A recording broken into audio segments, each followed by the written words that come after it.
इस नए एक्सप्लेनर में आपका स्वागत है। आज हम एक बेहद ही रहस्यमयी और दिलचस्प विषय की गहराई में उतरने वाले हैं।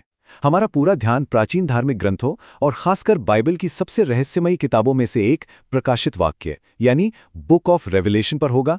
आइए स्रोत सामग्री के आधार पर उन जटिल प्रतीकों को डिकोड करें जो सदियों से लोगों के लिए एक बड़ा रहस्य बने हुए हैं। जरा एक ऐसे दृश्य की कल्पना कीजिए, एक ऐसा वर्णन जहां प्राणियों के 6 पंख हैं और उनके शरीर पर आगे पीछे अनगिनत आंखें ही आंखें हैं। सुनकर ही रोंगटे खड़े हो जाते हैं ना। स्रोत सामग्री इस अचंभित करने वाले दृश्य को हमारे सामने रखती है और एक बहुत ही सीधा सवाल पूछती है, आखिर ये प्राणी हैं कौन? जाहिर है ये कोई साधारण जीव तो बिल्कुल नहीं है। तो चलिए सबसे पहले स्वर्ग के इन 4 रहस्यमयी प्राणियों की इस अद्भुत झलक को समझने की कोशिश करते हैं। प्रकाशित वाक्य का चौथा अध्याय हमारी इस पूरी चर्चा का मुख्य आधार है। सिंहासन के चारों ओर मौजूद ये 4 जीव जो पूरी तरह से आंखों से ढके हुए हैं, एक ऐसा दृश्य बनाते हैं जो जितना भव्य है उतना ही रहस्यमयी भी। और मजेदार बात यह है कि ये वर्णन केवल एक ही जगह नहीं मिलता।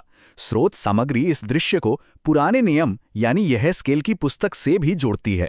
वहां भी ठीक इसी तरह चारों ओर आंखों से भरे पहियों और जीवों का वर्णन किया गया है। इसका मतलब है कि ये कोई एक बार का सपना नहीं है, बल्कि एक निरंतर दिखने वाला स्वर्गीय दर्शन है। यहाँ एक बहुत ही महत्वपूर्ण बात को समझना जरूरी है। अक्सर लोग सोच लेते हैं कि ये सिर्फ साहित्यिक रचनाएं या कोई प्रतीकात्मक रूपक होंगे, लेकिन विश्लेषण स्पष्ट करता है कि ऐसा बिल्कुल नहीं है। इन्हें शाब्दिक आत्मिक प्राणी माना गया है, यानी ऐसे असली जीव जो वास्तव में परमेश्वर के सिंहासन के पास मौजूद हैं और वहां सक्रिय रूप से अपना कार्य कर रहे हैं। तो अब सवाल उठता है कि आखिर इन प्राणियों का स्वर्गीय कार्य क्या है? वे वहां करते क्या हैं?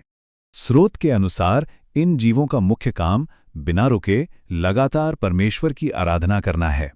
वे निरंतर पवित्र पवित्र पवित्र पुकारते रहते हैं। वे हर बात पर आमीन कहकर अपनी सहमति जताते हैं, झुककर दंडवत करते हैं और उनके हाथों में धूप से भरे सोने के कटोरे होते हैं। सोचिए, ये ईश्वरीय उपस्थिति के प्रति उनके कितने पूर्ण समर्पण को दर्शाता है। अब हम आते हैं इस एक्सप्लेनर के सबसे दिलचस्प और अद्भुत हिस्से पर। इन प्राणियों के 4 चेहरे और उनका सुसमाचार यानी गॉस्पेल से क्या संबंध है? ये सच में एक जीनियस कनेक्शन है। स्रोत का तर्क है कि इन 4 प्राणियों के चेहरों ने ही 4 सुसमाचार लेखकों मत्ती, मरकुस, लूका और यूहन्ना को प्रेरित किया था। हर एक चेहरे ने मसीहा की एक बिल्कुल अलग भूमिका को उजागर किया, राजा, सेवक, मनुष्य और परमेश्वर। चलिए इन्हें एक एक करके डिकोड करते हैं। सबसे पहले बात करते हैं सिंह यानी शेर के चेहरे की, जो एक राजा का प्रतीक है। स्रोत बताता है कि इस प्राणी ने मत्ती को प्रेरित किया और यही कारण है कि मत्ती का सुसमाचार सीधे राजा दाऊद की शाही वंशावली से शुरू होता है। यह मसीहा को उस महान राजा के रूप में प्रस्तुत करता है जिसका सदियों से इंतजार किया जा रहा था। दूसरा चेहरा है बछड़े या बैल का। बैल हमेशा से ही मेहनत, लगन और सेवा का प्रतीक रहा है। स्रोत के अनुसार इस चेहरे का सीधा संबंध मरकुस के सुसमाचार से है। ध्यान देने वाली बात है कि मरकुस अपनी किताब में किसी शाही वंशावली का जिक्र नहीं करते। इसके बजाय वे मसीहा को एक ऐसे विनम्र सेवक के रूप में दिखाते हैं जो दूसरों की सेवा करने के लिए आया था। तीसरा चेहरा एक मनुष्य का है जो लूका के सुसमाचार से जुड़ता है। ये मसीहा की मानवता पर सबसे ज्यादा जोर देता है।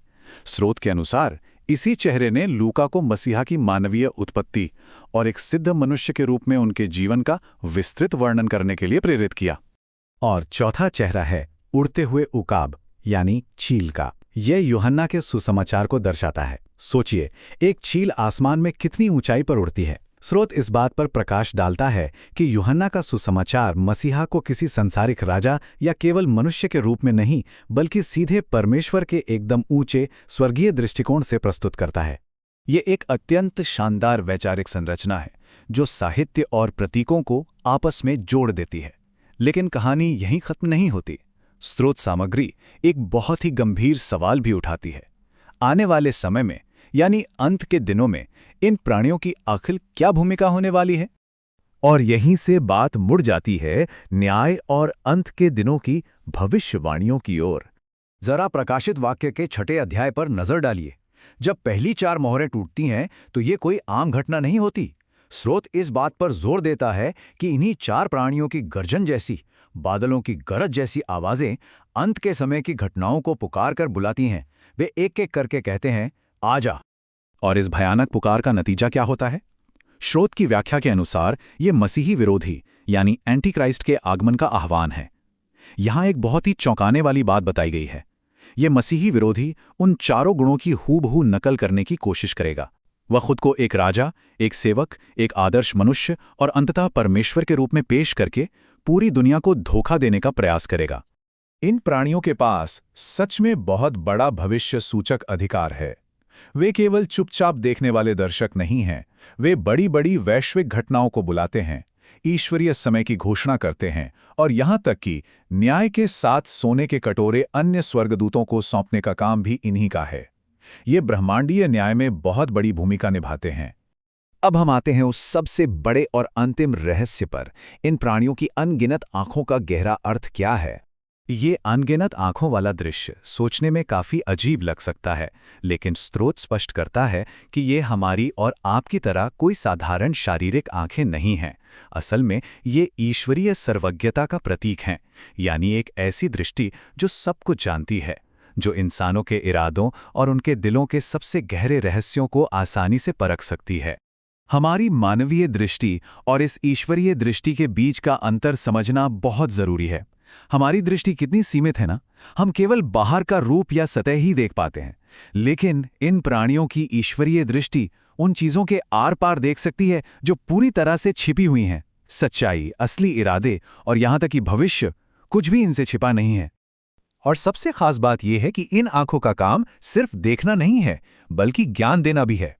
स्रोत सामग्री हमें बताती है कि ये आत्मिक आंखें उन लोगों के मन को रोशन करती हैं जो सच्चे दिल से सत्य की खोज में हैं, बिल्कुल वैसे ही जैसे इन्होंने उन 4 सुसमाचार लेखकों को वो खास दृष्टि दी थी ताकि वे मसीहा के असली रूप को पहचान सकें। तो ये पूरा विश्लेषण हमें एक बहुत ही गहरे विचार के साथ छोड़ जाता है। जरा सोचिए, यदि ऐसे आत्मिक प्राणी मौजूद हैं जो अपनी अनगिनत आंखों से लगातार इस ईश्वरीय और ब्रह्मांडीय सत्य को देख रहे हैं, तो हमारी इस सीमित मानवीय दृष्टि से और कितनी असीमित और गहरी वास्तविकताएं छिपी हुई हैं।